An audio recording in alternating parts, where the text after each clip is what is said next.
اس تو بھی نال شریک بنایا کہ رب دے فیصلے کئی دخل دین والے، جنہیں اٹھ کے عرش دا پوا پھڑ لینا ویسے تیرے لال نے تو انہوں نے سزا کداں دینا ساڈے منن نال؟ للہ شفاعت جمیعہ، اے دنیا دی سفارش بھول جاؤ۔ جو ترجمہ سفارش پڑھتے تھوڑے چکر سے یہ آ جاتا بھائی جانے تو بے ایمان چھڑا کے لے آتے اثر رسول یہ گل ہونی تو قیامت آنے کی لوڑ کری ہے۔ پھر انصاف کا لیے رب نے کرنا جس طرح ہو جانی ہے، قتل نہیں ہونی، کسے نبی ولی دخل نہیں دینا، بالکل کنڈے سے توڑ کے رب نے فیصلہ سننا۔ للہ شفاعت جمیعہ، سفارش رب دے اپنے ہاتھ سے، بولن دے کسے نبی نو یا نام دے یہ نہیں اثر میرا تو میں جا کے جو مرضی منوا نہیں، رب نو پوچھن کے بولن دینا۔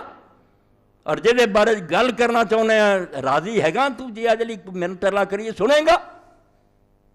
لا یشفعون الا لمن ارتضی، جدلی آپ آکھو گا نا یعنی گل کی بنی، قرآن نے آکھا آپ بخشنا چاہتا جو بہانہ بنا دینا چل تو ادلی کہہ دے تیری عزت بن دے بخشنا، میں کہ جن وہ نہیں بخشنا چاہتا کوئی مائی دا لال نہیں جمیا چھڑا لوے، پھر جے اداں چلنی ہے تو پھر خدا دی قیامت جڑی ہے بالکل اندھیر نگری چوپٹ راج والی گل ہے، کوئی انصاف نہیں کوئی عدل نہیں، یوم الدین کا ہوا پھر بخشے وہی جانے ہیں جڑے اتنے منت اللہ کو کر گئے چارہ کرن رہے پیچھے رہ گئے، بعد ہوش آئی ساتھی تھی بہت اگے نکل گئے، نبی ولی نیک لوگ بہت اسی پیچھے رہ گئے، بعض دنیا چی آ گئے۔ قرآن پاک نے سورۃ النساء جنہوں بھی کھولتا بس جڑے مرن دے لاگے جا کے توبہ کریں گے انہوں دی توبہ بھی نہیں قبول کرنی، ہونے وقت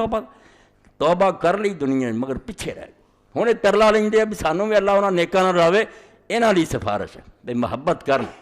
انہاں نہ دن رات پیار کرن نیکاں نہ، انہاں دے طریقے ول لبکن دی کوشش کرن، پھر اللہ کمی پوری کر دوں گا۔ چلو تسی پیچھے رہ گئے میں رضا جانا لے، اور یہ اللہ دے رسول علیہ السلام نے حدیث پاک